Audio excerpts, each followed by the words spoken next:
Thank you very much.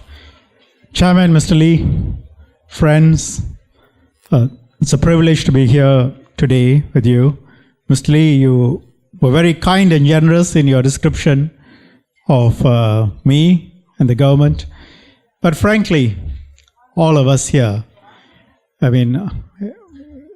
going beyond my script, why are we here? What are we doing? What's our purpose? Beyond looking after ourselves and looking after our families, there has got to be a purpose in life. And it's not just making more and more money. It's not just carrying on with our life, as it were. But don't get me wrong. If we don't have the entrepreneurs and we don't have the business people, none of this is possible anyway. And the real purpose, even in business, when you employ 1,000 people, you are giving life to 1,000 people. It's a very serious social purpose, and there's nothing wrong with that. Like that, for each of us,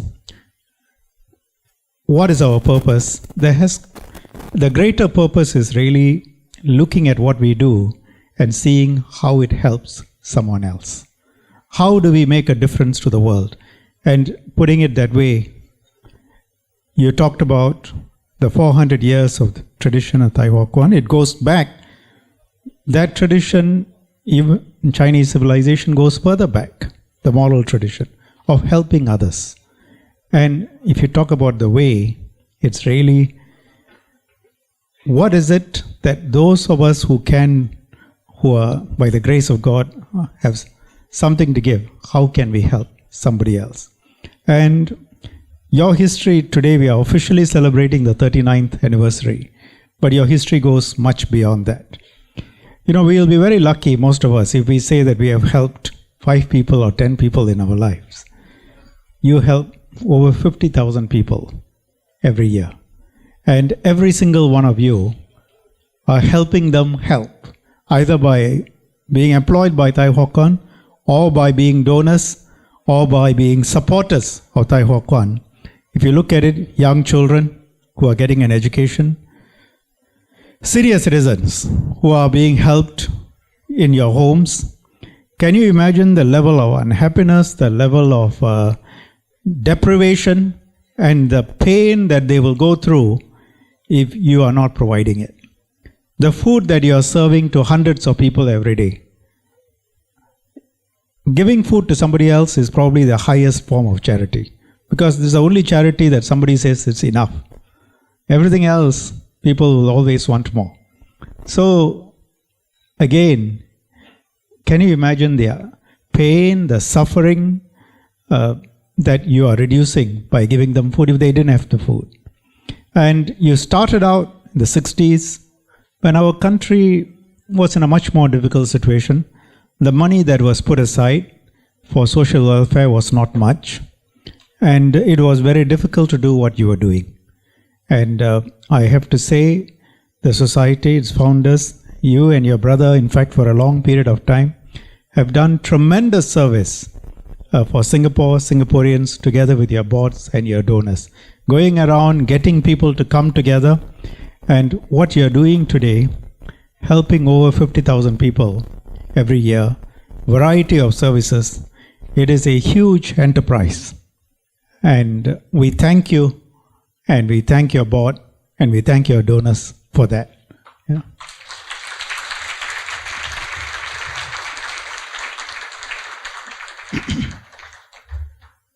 This is, one of your 2 patron saints, Master Hua Tu, is really known precisely for this, serving the needy, caring for the sick.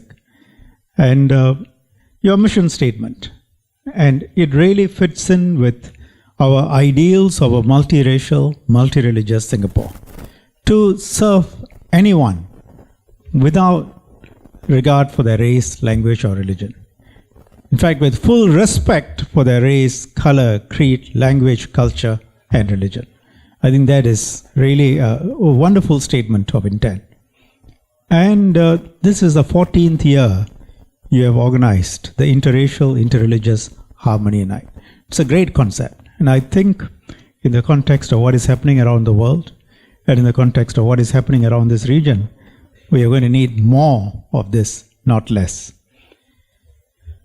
And again, I see around not just words, but in actualization, you actually put into effect what other people talk about, which is, treat others the way you would want to be treated yourself. That's your creed. And if you look at what the religious scholar Karen Armstrong says, and I quote, the golden rule, she refers to Confucius as a person, as the first person to formulate this golden rule.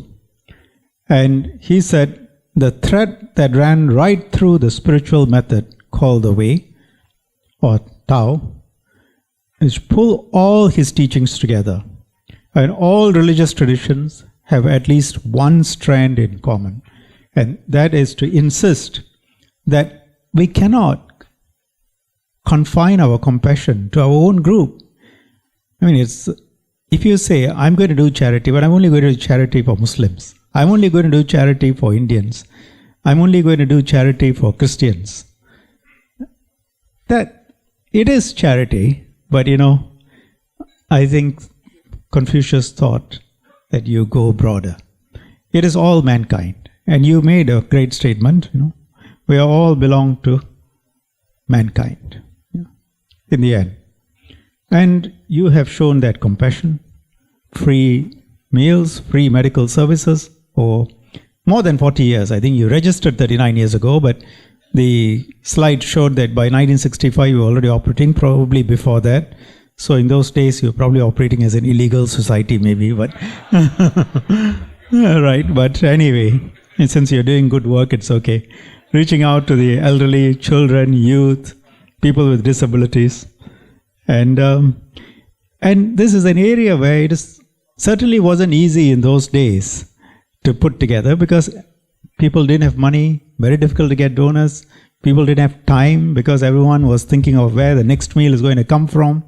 And it started out there. So dedicated leadership, I think, has seen Thye Hua Kwan to where it is. And you progressed, your organization progressed together with the country. And it's good to see so many entrepreneurs, business people coming forward. Because as I said, without them, none of this will exist anyway. And even the government can't function without the taxes that are paid by them. Yeah.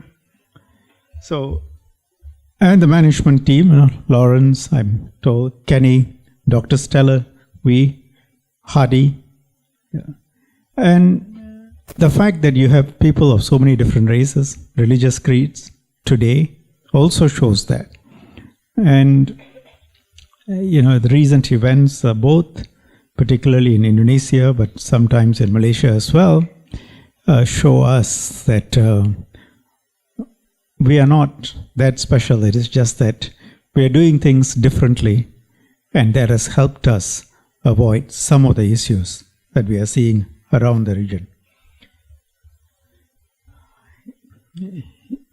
Efforts like this, I think, help us appreciate, if I can quote Rabbi Jonathan Sachs, the dignity of difference. So we appreciate the difference and we accept it and we look at the dignity in the differences between us and we go beyond tolerance to appreciation.